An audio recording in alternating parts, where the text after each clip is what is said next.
Assalamualaikum warahmatullahi wabarakatuh. Kembali Waalaikumsalam lagi warahmatullahi bersama wabarakatuh. Prof. Aba ya, Ya, provokator. provokator kebaikan dari Pak Aba. Saya itu udah kandung dipanggil prof, padahal saya belum profesor, jadi ya Oh sudahlah. gitu. Susah Jadi menjelaskannya provokator tiap ya. kali. Ya.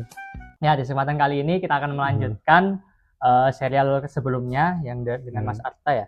Ya, Kita akan membedah lagi buku Up Your Service. Ini ya. kalau saya lihat emang beneran bagus banget ya Prof ya. Alhamdulillah. Dan mungkin yang ingin saya tanyakan di untuk bahasan selanjutnya itu kira-kira apa aja sih Pak pelayanan prima itu, terutama kita yang sebagai karyawan, yang sebagai atasan atau sebagai pengusaha dan segala macam gitu Pak. Oke. Monggo.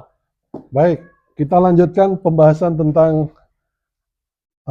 uplifting your service, atau di bahasa Indonesianya ini dikenal dengan istilah pelayanan prima. Assalamualaikum warahmatullahi wabarakatuh, para pendengar semuanya. Pelayanan ini amat sangat penting ya. Kalau didefinisikan, pelayanan prima itu apa? Definisinya adalah bekerja di luar SOP yang tertulis. Atau kalau tukang pos itu misalnya Mas Amar, pekerja pos batasnya adalah jembatan Ciherang itu gitu ya. Lewat jembatan sudah bukan wilayah dia ini. Tapi di tas kamu ada surat masuk di tas tugas kamu, alamatnya itu tuh Dermaga Cantik sana. Kan cuma maju 200 meter ya. Kalau kamu berkukuh, bukan kerjaan saya ini, nanti saya serahin petugas yang lain.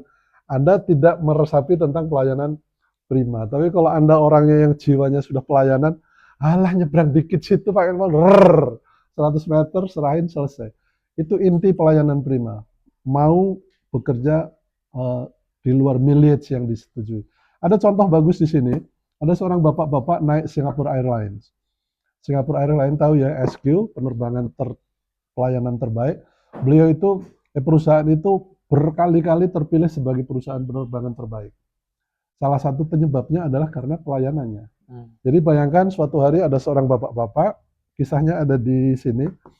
Seorang bapak-bapak naik pesawat, pintu sudah ditutup, dep.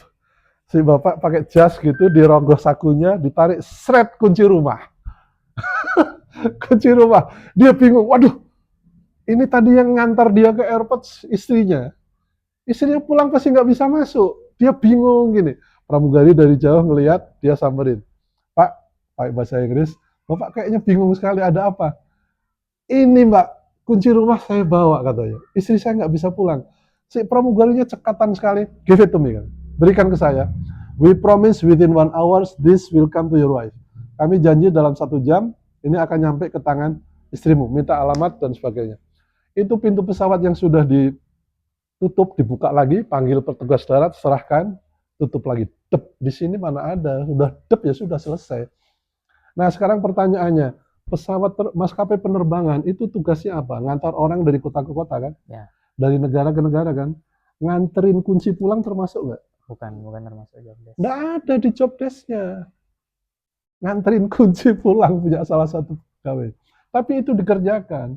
Kayak tadi, sampai surat batasnya jembatan Ciherang, di kantong kerja kamu ada satu surat terselip, aduh Dermaga Cantik, bukan wilayah saya, harusnya ini petugas yang lain.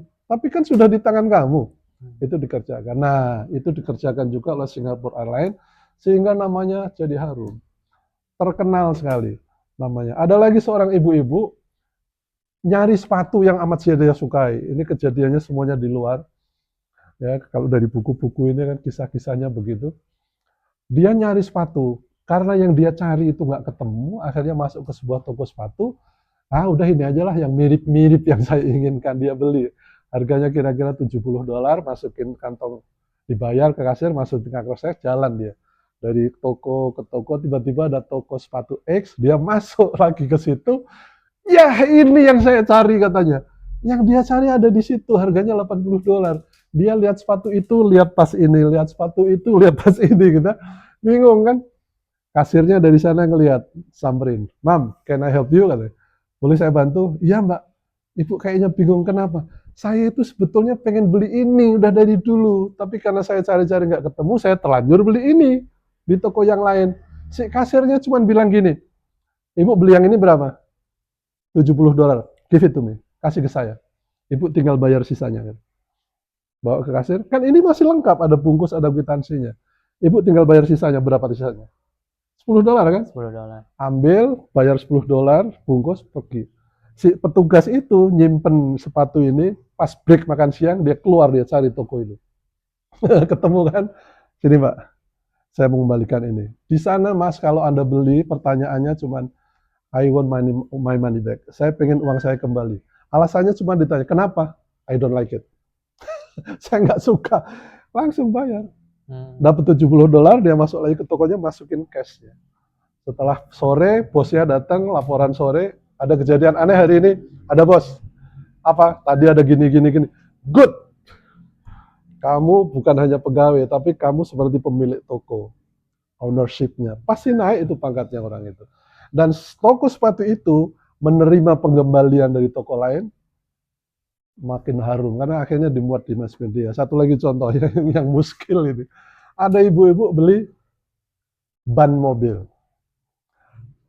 Ternyata ukurannya beda. Lalu besoknya dia balik lagi ke mall itu, tapi dia nggak berhasil menemukan tokonya. Dia masuk ke sebuah toko aksesoris, saya mau balikin ban. Ban apa Bu? Ban mobil, ban apalah gitu, ban sepeda atau apa. Ban. Kita nggak jualan ban, nggak bisa, saya kemarin belinya di sini. Pokoknya ngotot aja dia. Lihat Bu, kita beli jualannya aksesoris. Ada sound system, ada. Nggak bisa, aku kemarin belinya di sini. Mungkin kamu udah nggak jualan ban hari ini. Kasirnya, ya. Berapa harganya? Balikin, cereng. Diterima, lalu siangnya pas break makan siang dia keluar nih, kan masih ada kwitansi alamatnya sebenarnya. Dia karena kerja di daerah situ dengan cepat dia bisa ketemu, balikin cereng. Nah, orang nggak jualan ban mau terima pengembalian ban itu akhirnya bocor informasinya. Didatengin wartawan, ditanya dan sebagainya. Kenapa kamu mau begitu? Ini bagian dari pelayanan. Ya, nggak boleh mengecewakan customer meskipun dia bukan customer saya. Nah, itu namanya bekerja di luar batas SOP yang tertulis, Mas. Nah, kita kalau bisa mengerti seperti itu sebagai pegawai atau sebagai bos, sebagai rakyat atau sebagai penguasa, kalau Anda bisa seperti itu, enak dunia ini. Ya, masing-masing tidak bersikukuh. Kalau kerja, pekerjaan saya ini 1, 2, 3, 4, 5 yang tertulis. Di luar ini bukan urusan saya, nggak bisa. Ini dunia sedang bersaing dan alat utamanya adalah pelayanan. Jadi kalau kita pelayanannya tidak bagus, orang lain senyum kita cemberut, wah udah kacau itu. Ya, orang lain ramah kita judes, kacau lagi. Orang lain mau menolong lebih banyak kita pedit, lebih kacau lagi. Ya. Nah, mudah-mudahan lewat contoh-contoh itu kita semua termasuk Anda yang mendengarkan bisa ambil pelajaran. Terakhir satu lagi, ada seorang pemuda bawa mobil naik ke tempat parkir di lantai 3 atau 4. Dari jauh sudah ada mobil lampu mundurnya bunyi, tek tok putih. Begitu mobil ini mundur, dia masuk, syep. Padahal di belakang sini sudah ada orang, sudah siap-siap mau masuk sini. Ibu-ibu. Jadi begitu si anak muda ini masuk gini, ibu-ibunya turun, gini, tok. Mas, nggak lihat saya sudah antri mau masuk. Iya Bu, tapi saya buru-buru. Bukan hanya kamu yang buru-buru, saya juga buru-buru. Iya Bu, maaf Bu, saya buru-buru. Dikunci mobilnya, sang pemudinya lari. Masuk lift keluar. Sini Mbak ini saya kenal orangnya, orang Cianjur. Dia akhirnya cari tempat parkir lagi, ya sabar aja. Dapat, dia masuk lift ke lantai yang dia tuju, sampai kantornya dia panggil sekretarisnya, Mbak, kita mulai Mbak wawancara hari ini. Dia lagi nyari karyawan. Ini manajer SDM ini. Panggil peserta pertama yang lamar. Siapa coba yang masuk pertama? Si anak muda tadi yang nyerobot parkir. Begitu dia duduk, lihat Mbak ini, Mbak Dian namanya, dia langsung gini, mati aku. Ini orang yang tadi parkirannya diserobot. Nggak berani natap mukanya, keringat dingin bercucuran. Setelah beberapa menit, si Mbak Dian cuma bilang gini, Mas, kantor saya tidak membutuhkan orang egois. Out. Gubrak. Coba.